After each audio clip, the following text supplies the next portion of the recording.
Welcome to the Summit School District Spotlight. My name is Mikki Grebetz. I am the Communications Specialist for the district, and today we will be talking about our facilities master planning process and how we're building Vision 2020. Stay with us.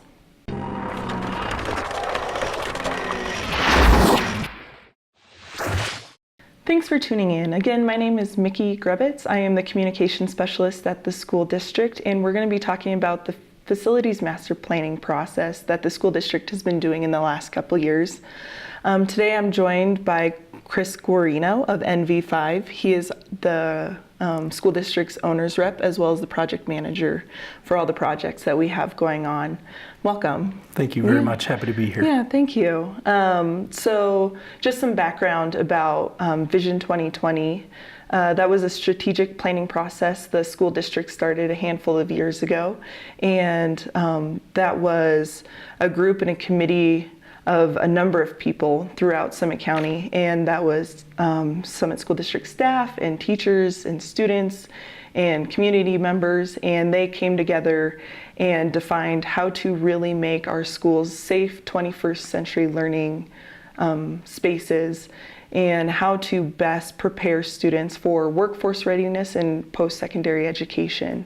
And so from all that work in our strategic planning, we started the facilities master planning process, and that's how we got involved with NV5 and becoming our owner's rep.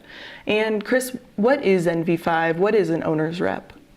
Sure, thanks, Mikki. So NV5 is a large publicly traded firm, and we provide all sorts of disciplines. Revolves around design and engineering and construction. I'm with the project management group. So we're based out of Denver. I'm a resident here in Frisco. Great. And we are truly what we're called, owners' representatives. So the school district is fantastic at educating our children and doing public communications and managing facilities and so forth. And while I'm sure there's people within the district that are capable of doing what we do, of course, limited time and resources provide job security for firms like us. So we come in, we basically become your construction department. We are the representative of the owner, in this case being the Summit School District. So we become your eyes and ears. We manage and oversee all facets of the project. We become stewards of your tax dollars, make sure the budgets are being spent wisely and efficiently. We assist with contract negotiations, really you name it. Anything we could do to help make the projects easier on the district and the community so you could keep teaching our kids. So the district went through a facilities master planning process, and I know NV5 has assisted a number of schools and districts in this. What is a facilities master planning process, and why is that important? Sure. Well, I mentioned, limited time and resources, which many of our school districts have to deal with, and school districts are the most resilient organizations, I think, because you always seem to make it work. But you could imagine if you're looking at a building on its own and just assessing some needs, you may apply budgets and funds towards addressing those needs and correcting that building. What you may have missed is a higher priority elsewhere, where perhaps diverting the funds to that priority would have been the better choice. So what we do is we grab everybody's feet, put them on the ground, and take that 50,000-foot view of the whole district and the community needs. Where is growth? Where are the older buildings? Where's the most deferred maintenance? What are the appropriate steps for safety and security? What are the appropriate upgrades to deliver the future of education? IT and power jumps to mind. So yeah, it considers all of that across all of your buildings, takes that big picture look, and it starts to prioritize things in that holistic sense rather than in bubbles. Yeah, and prioritizing, I know we came up with a long list of building deficiencies, and as many people may know, our buildings are all different ages, different conditions, and then using that FCI, the Facilities Condition Index, to look at our buildings, and that's the ratio of, can you give us a better definition of the FCI, the index, for the ratio of like calculating costs to upgrade? Yeah, you're looking at upfront costs, life cycle costs, replacement costs. It's really analyzing all of those different components to really help you make those decisions. yes, you need a new roof on this building in 5 years, but you need a new boiler in this building in 2 years. What does all that calculate out to? And then ultimately you get your prioritization. Yeah, and that priority, I think we were putting highest priority on projects that would affect school operations, or like you said, safety and security in those. So it was quite a long list. We've prioritized those and then started working on them a couple years ago. Absolutely. And so with prioritizing these and starting in the design phase, one of our priorities as a school district is making sure that it's a community-wide initiative. Yes. Can you speak to how we're including the community in those design processes over the last couple years? Yeah, one thing I really appreciate about the way the district does it is it's just that. It does not want to mandate, top down what the district thinks it needs. It really is that open door policy and trying to gather input from parents, from staff, from the community at large. We have plenty of community members that don't have students in our schools, and the district wants to hear from them too. So every effort that we can, or every opportunity that we can, we try to open the door and bring the community in to provide feedback. For example, we're working on one of the new Levy projects, which will be a playground project over at Upper Blue Elementary. And rather than just saying, okay, we need a playground, that's straightforward, here's the budget, here's what we could afford, and we do it, we had a really fun process where we did a presentation for the kids during assembly, had staff and some parents and all the kids vote on different options. They actually helped select the vendor that the district is working with, and then we formed a volunteer design advisory group, which is comprised of parents and staff members, and they've participated in several follow-up meetings to help figure out what the final pieces are, and now we're pretty close to ordering that new playground. So not coming from the school district, it's coming from the end users and the parents and staff. Yeah, and I think that's a really great process, and I've been a part of some of these DAGs, and it's really cool to see the kids get involved and the parents there and the community members, because they will be using these facilities as well. And so they're there to provide insight and direction for the facilities committee, which is people within the school district. Correct. And I know in some of the years we've also had specialty design advisory groups, or DAGs that we call them. And I know we've had one with fire and police in there, and then we had a Building Vision 2020 specialty design group one year as well for providing feedback. So full life cycle, it's really great to see everybody, getting their feedback in there and designing something for community-wide use and what's most appropriate and financially responsible for the school district. Absolutely. Yeah. I mean, at some point, certainly at least if they have children, but every family is coming through this school district. It's probably our widest used community asset. So it's really important all those voices are heard. We could get into a bubble and focus on just the education part, and perhaps we neglect the security consideration, or if we just focus on security, we may neglect some opportunities to deliver education. So you really need that balance from all the voices. Yeah, and it's been a really great process getting the community in there. And so we started Building Vision 2020 in the Facilities Master Plan a handful of years ago. And so some of that pre-work was assessing our buildings. And in 2016, thanks to our Summit County voters, that we passed the bond and mill levy to kind of fund these projects. And I know recently we've been working with the Colorado BEST grant as well. So phase one was in 2017.